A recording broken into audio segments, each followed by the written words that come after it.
این که محیط داخلی پاساژ. بعد من این پیتزا هات رفتم الان یه ذره نگاه کردم، خیلی پیتزاش خوب بود، یعنی مثل پیتزاهای ایران بود از لحاظ حجم و موادی که زده بود. کلا خب اینم از این بابل مابلاست اگر اهلش باشی. قیمت ها به نظر من از فرانسه به صرفه تره. مثلا من گاهن از فرانسه میگیرم، نه البته اونجا تقریبا همینه، شاید مثلا 1 یورو 1.5 یورو فرق میکنه.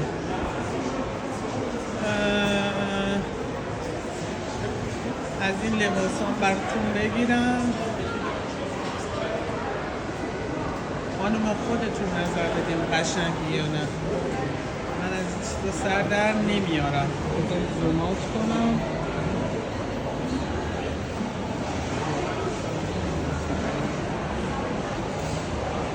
از این چیز میگه، از این ویترینش هم براتون ببینم.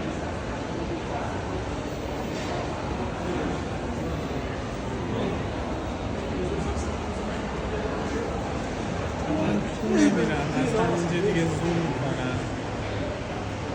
یه این در حد توانم هست، واقعا روم نمیشه برم مغازه زنونه. ببینید اینم داخل مرکز خرید. حالا نمیدونم، من البته از ایستگاه که می اومدم هم همینجور بود. اینجا الان بیرون پاساژ هم محلی بود که کنسرت بود، یعنی از بس که اینو گل کشیدن من بخوری شدم. بعد بوی گلم به شدت سنگین و تنده، خیلی بوشدنن همه جامان. چه کیفه خوشگلی. این بسیار چشمک میزنه. این چیه؟ بابا دلمون خواست.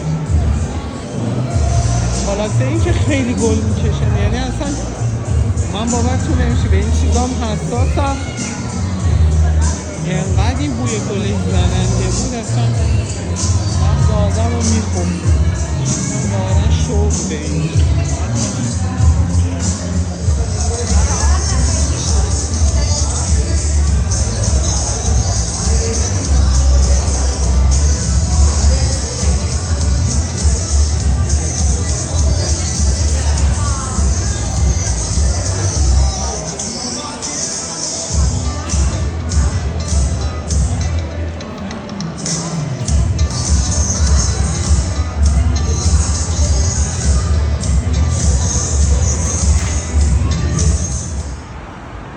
اینو ببینید، این وهم انگیزه. این خیلی بزرگه ولی حرکت میکنه. ببینید میاد میزنه روی این. فکر کنم حالت یه صنعتگر رو داره نشون میده. و چه خبره از ساختمان، چه خبره از جاهای بزرگ. بریم ببینیم چی کار میشه کرد.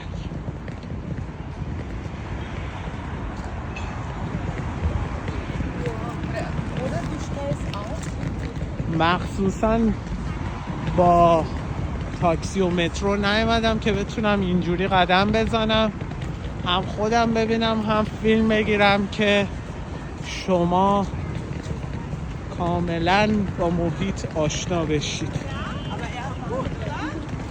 به به، واقعا شبیه فیلم های ماتریکس استیون اسپیلبرگ اینجوری هست. اصلا عجیب غریبه. منم از بس توی این پیاده رو گل کشیدن و هوایی که توش گل بود تنفس کردم، فکر کنم منم بخوری شدم یواش یواش. و یالا ببینیم چه خبره از برج و بارو و اینجور چیزا. بسیار شهر برات فرانکفورت از قدیم یه شهر مطرحی بوده. بدو هم تا سبزه رد شم. بدو هم بریم دقت کردین که همون جوری که ما تو ایران همینجوری پراید هست، اینجا بنز هست. البته من یه چند تایی پژو هم دیدم ها.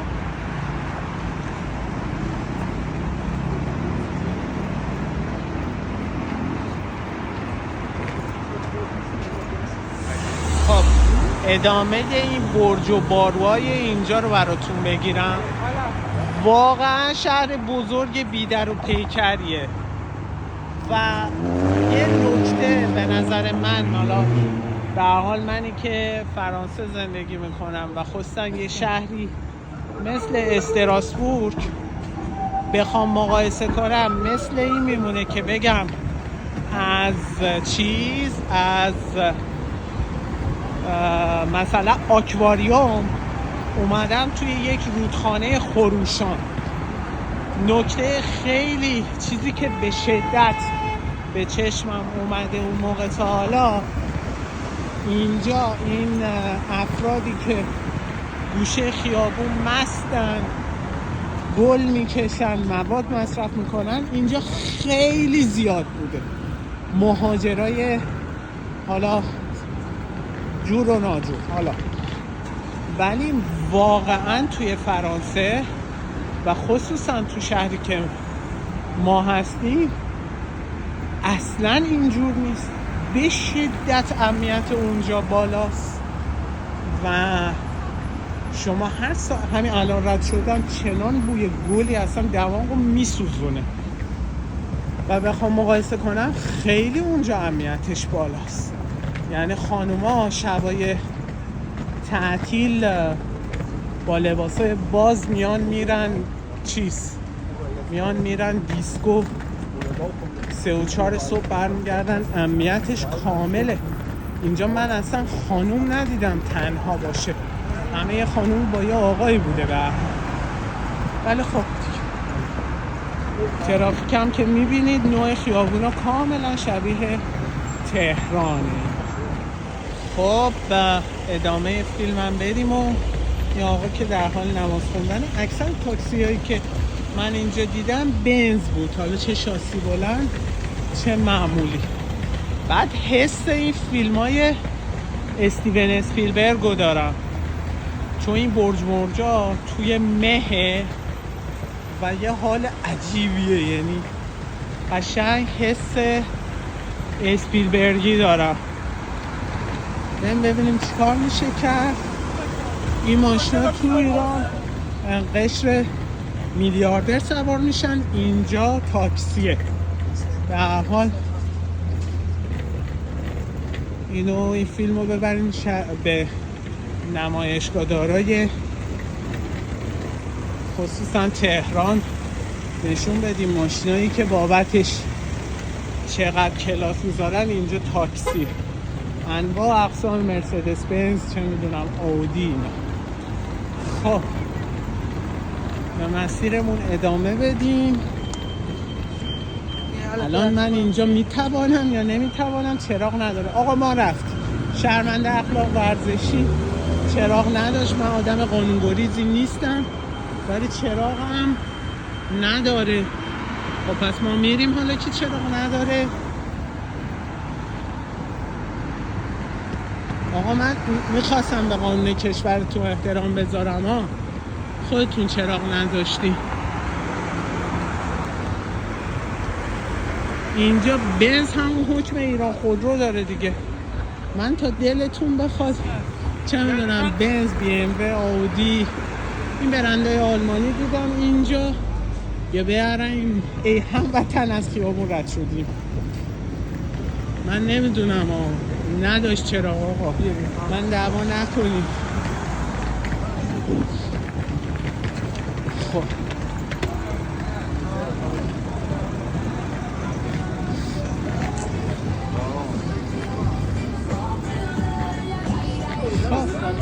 برم باز یه منطقه دیگه رسیدم براتون فیلم میگیرم. اینم داره میره، حالش خوبه. این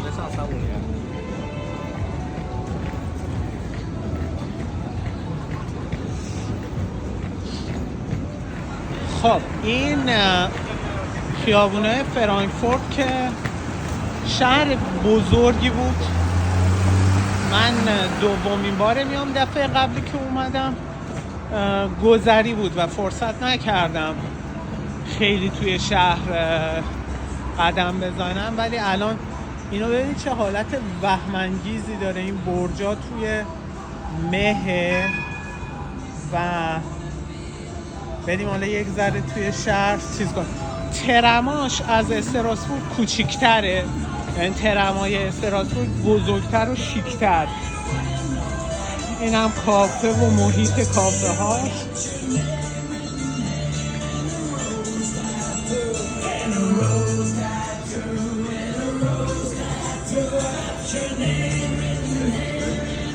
من باید برم اون سمت خیابون ببینیم چی میشه.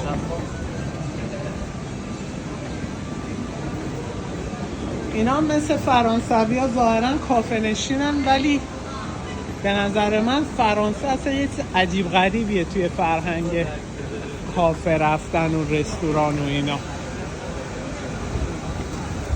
خب آیا اینجا میشود رد شد از خیابون؟ گویا میشود. بریم آقا بریم. آقایون داداشا آبجیای گلم، بریم اون سمت خیابون. این بانهوفشه، توی فرانسوی بهش میگن گرد. بریم ببینیم چی میشه.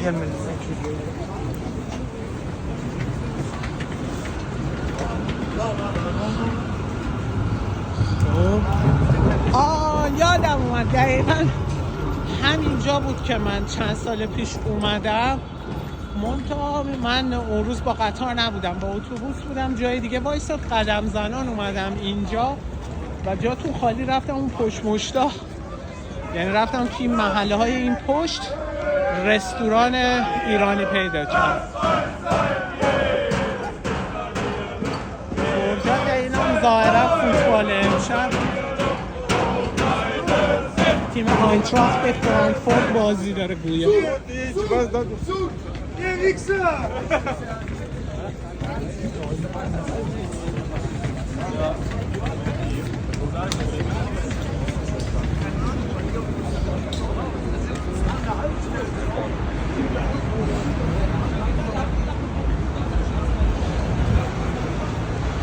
پاریس که میرم گاردونو تقریبا محیطش مثل اونجاست.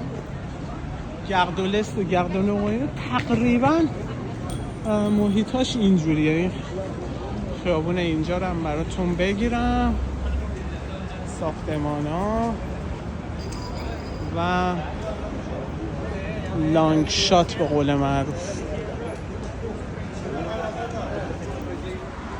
اینجا شهر فرانکفورت و رستوران مولانا. فوق‌العاده بود غذاشون. من اول غذا رو خوردم بعد اومدم فیلم گرفتم. بی نظیر بود. محیط هم براتون بگیرم.